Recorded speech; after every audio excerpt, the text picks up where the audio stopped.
Allah Subhanahu wa taala berfirman, "Wa qadha rabbuka alla ta'budu illa iyyah." Dan Allah telah memutuskan atau memerintahkan agar kalian tidak beribadah kecuali hanya kepada Allah Subhanahu wa taala. Wa bil walidaini ihsana. Dan hendaknya kalian berbakti kepada Allah dengan sebaik-baiknya. Imma yablughanna indakal kibar ahaduhuma aw kilahuma fala taqul lahumu uffin. Jika keduanya telah mencapai masa jompo, masa tua, salah satunya atau keduanya di sisimu, maka jangan kau berkata kepada kedua orang tua, uff, jangan kau berkata ah. Wala tanharhuma, dan janganlah kau membentak mereka berdua. Waqul lahumu qawlan karima, dan katakanlah kepada mereka berdua perkataan yang mulia. Wakhfid lahumu janahadh-dhulli minar rahmah, dan tawadhu'lah engkau, rendahkanlah dirimu di hadapan kedua orang tua. Wa qul rabbirhamhuma kama rabbayani shaghira, dan katakanlah ya Rabbku, rahmatilah mereka berdua sebagaimana mereka berdua telah merawatku tatkala masih kecil. Ayat ini para hadirin yang Allah Subhanahu wa taala menjelaskan juga tentang tauhid. Bahwasanya Allah Subhanahu wa taala memerintahkan agar kalian tidak beribadah kecuali hanya kepada Allah Subhanahu wa taala. Setelah itu Allah Subhanahu wa taala menggandengkan tentang hak kedua orang tua. Kata Allah, wa bil walidaini ihsana, dan berbaktilah kalian kepada kedua orang tuamu. Perhatikan di sini, yang mengerti bahasa Arab, saya ingin tanya, ya. Wa bil walidaini ihsanan, ihsanan i'rabnya apa? Yang mengerti bahasa Arab, ihsanan i'rabnya apa? Hah? I'rabnya apa?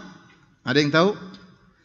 Dia adalah maf'ul mutlaq dari fi'il yang ditakdirkan.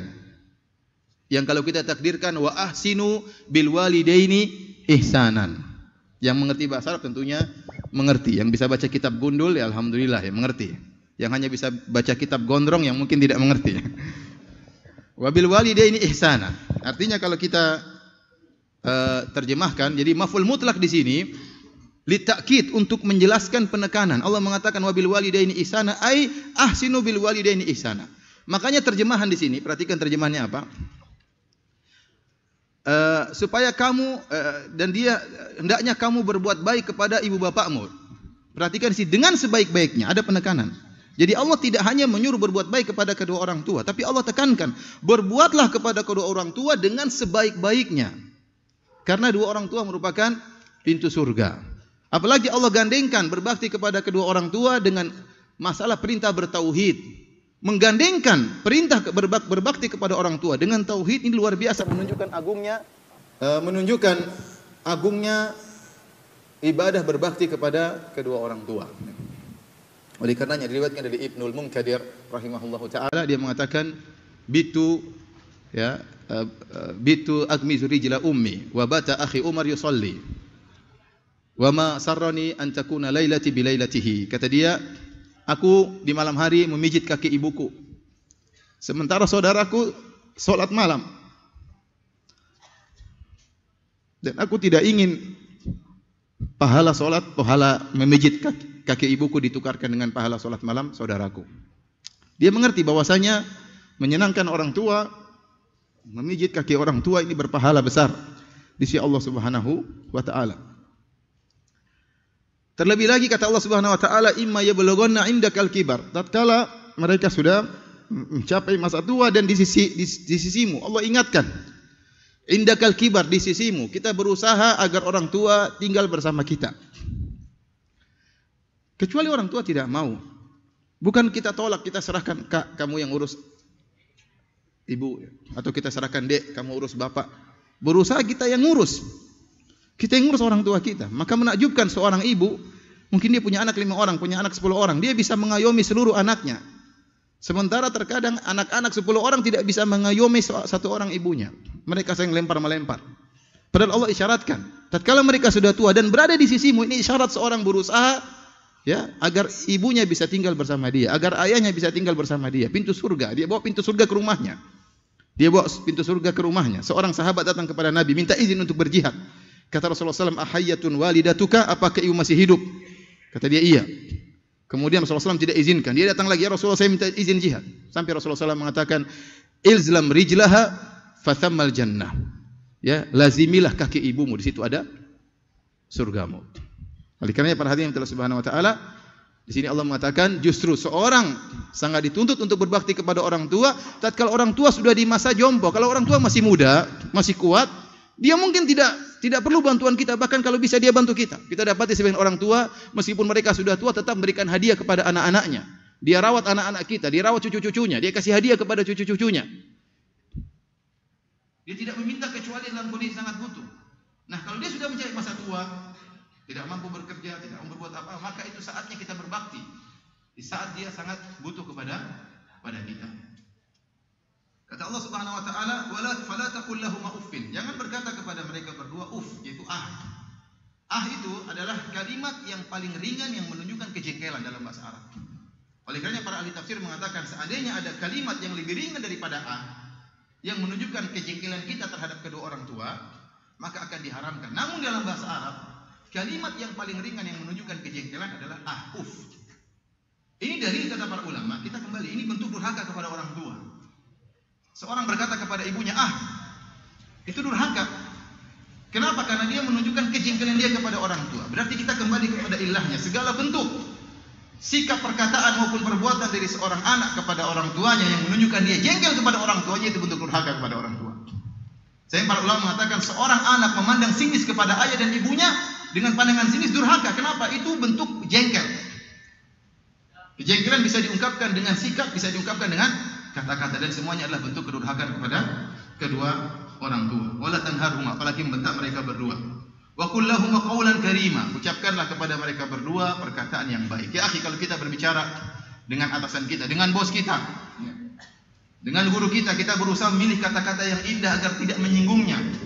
Maka orang tua lebih utama untuk kita demikian, untuk kita lakukan demikian. Kalau Anda bisa memilih kata-kata untuk berbicara dengan bos Anda agar bos Anda senang, agar Anda dinaikkan gajinya, ya, agar Anda dinaikkan pangkatnya, maka orang tua lebih utama. Karena kalau orang tua senang, Anda di surga. Kalau orang tua meninggal dalam kondisi ridha dengan Anda, pintu surga terbuka selebar-lebarnya. Anda mencari keridhaan dia, buat dia gembira, buat dia tertawa, buat dia bahagia, buat dia bangga kalau dia melihat Anda. Ini anak saya, dia bangga. Kata Allah, "Wakhfid lahuma janaha dhulli minar rahmah." Rendahlah di hadapan kedua orang tua, jangan sombong. Oleh karenanya Nabi Isa alaihissalam berkata yang Allah sebut dalam Al-Quran, "Wa awsani bis salati waz zakati ma dumtu hayya wa barran bi walidati wa lam yaj'alni jabbaran syaqiyya." Nabi Isa berkata, dan Allah memerintahkan aku untuk salat dan untuk bayar zakat selama aku masih hidup, dan Allah perintahkan aku, Nabi Isa diperintahkan oleh Allah seorang nabi untuk berbakti kepada ibuku. Wa lam yaj'alni jabbaran syaqiyya, dan Allah tidak menjadikan aku sombong dan syaqi dan celaka. Ibnu Katsir menyebutkan Allah melarang saya untuk sombong di hadapan ibu saya. Nabi Isa dilarang oleh Allah untuk sombong di hadapan ibunya. Kita dapati sebagian anak mentang-mentang sudah pangkatnya tinggi, mentang-mentang sudah duitnya banyak, mentang-mentang pendidikannya tinggi, ibu nggak ngerti. Ibu kan orang kampung, ibu tidak ngerti. Subhanallah, itu menyinggung hati orang tua. Ibu nggak ngerti, ini bukan urusan ibu ya. Ini bukan urusan ibu. Jangan. Ibu mau ngomong apa kita dengerin. Ya. Orang tua mau ngomong apa kita dengerin. Ya. Oleh karena perhatian Allah Subhanahu wa taala, setelah itu Allah Subhanahu wa taala berkata, "Wa qur rabbirhamhuma kama rabbayani shaghira." Dan berdoalah, ya Rabbku, rahmatilah mereka berdua sebagaimana mereka berdua merawatku tatkala masih kecil. Ingat mendoakan kedua orang tua, jangan tunggu orang tua meninggal dulu baru kita doain. Kita masih hidup doain orang tua. Sebagian salaf mengatakan berdoa kepada orang tua dilakukan setiap kali sholat. Jangan lupa setiap sholat. Tatkala setelah tasyahud akhir, tatkala sujud, kita mengatakan Rabbi ufirli wa liwalidayya warhamhuma kama rabbayani shaghira. Ya. Saya waktu ini sekedar cerita aja ya. Waktu kemarin sidang S3, kebetulan yang sidang saya adalah Dr. Mahmud Qadah. Beliau profesor ya, sudah berkebangsaan Saudi tapi asalnya dari Malaysia, dari Kedah. Dan beliau waktu itu menguji saya, para hadirin melihat beliau menangis ya, dia ingat kepada ibunya. Setelah itu dia panggil saya setelah sidang, saya datang ke kantornya dengan penuh kesibukannya. Maka dia bilang kepada saya, kata itu tidak bisa hilang dari saya. Dia bilang, Firanda, kamu itu bukan paling pintar, masih banyak lebih pintar daripada kamu. Namun mereka tidak dapat gelar doktor. Dan bukan karena kecerdasanmu, tapi karena doa orang tuamu. Karena doa orang tuamu. Dia mengatakan orang tua saya meninggal. Dia menangis. Dia bilang satu hal yang sangat menyesalkan saya kurang minta doa dari ibu saya.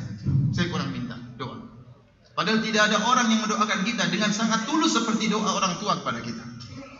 Dan doa orang tua sangat dikabulkan. Itu yang saya sesalkan.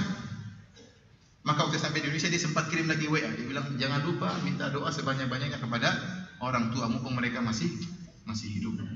Nah kita doain orang tua. Orang tua mungkin tidak kita minta, mereka doain kita. Maka kita juga hendaknya mendoakan kedua orang tua kita. Kama rabbayani shaghira, dan kita ingat bagaimana orang tua dahulu merawat kita. Kalau Anda ingin tahu bagaimana pengorbanan ibu Anda atau bapak Anda, sekarang Anda sudah menikah, punya anak. Anda tahu bagaimana repotnya istri Anda waktu sedang mengandung anak Anda. Ya, istri Anda, apalagi kalau lagi ngidam, aneh-aneh dia minta ya. Sebagian wanita ngidamnya aneh-aneh. Sampai ada yang ingin, mohon maaf, cium bau tai ayam. Ada yang seperti itu. Orang suaminya suruh cari tai ayam untuk. Sampai ada yang tidak kuat dengan bau keringat suaminya. Ini terjadi. Tidak mau suaminya dekat-dekat. Bagaimana susahnya dia? Bahkan saya pernah dengar cerita yang paling aneh. Katanya ada seorang wanita yang ngidam, ya, ingin lihat suaminya naik di atas lemari. Ya. Itu benar atau tidak saya nggak tahu ya. Dia bahagia kalau suaminya naik di atas lemari. Kemudian lihat susahnya istri kita, terutama 3 bulan yang pertama. Ya. Tidak sembarang bisa makan.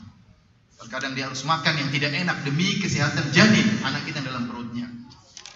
Kemudian bertambah-tambah kepayahannya, kesulitannya. Ya. Kemudian tatkala melahirkan pun dalam kondisi bertarung dengan kematian. Setelah lahir pun merepotkan, dirawat. Apalagi kalau anak kita sedang sakit. Coba kita bayangkan anak kita sedang sakit. Siapa yang menangis? Yang paling banyak menangis istri kita. Kita juga menangis, tapi istri kita lebih banyak tidak bisa tidur. Itu dulu ibu kita seperti itu. Ibu kita dulu seperti itu. Saya pernah dengar ceramah di Idaatul Quran di Arab Saudi. Ada seorang lelaki, dia ingin tahu bagaimana repotnya ibunya merawat dia waktu masih kecil. Maka dia bilang sama istrinya, oh istriku, hari ini kau tidak usah ngurus anakku, saya yang ngurus semuanya. Mulai dari gendongnya, dotnya, ganti popoknya, gendongnya. Setelah itu dia menyesal. Besok dia serahkan kepada istrinya. Itulah kira-kira beratnya ibu kita, ya, mengurus kita. Oleh karena kita selalu ingat, wa qur rabbirhamhuma kama rabbayani shaghira. Ya Rabbku, rahmatilah mereka berdua, ayah dan ibu, sebagaimana mereka berdua telah merawat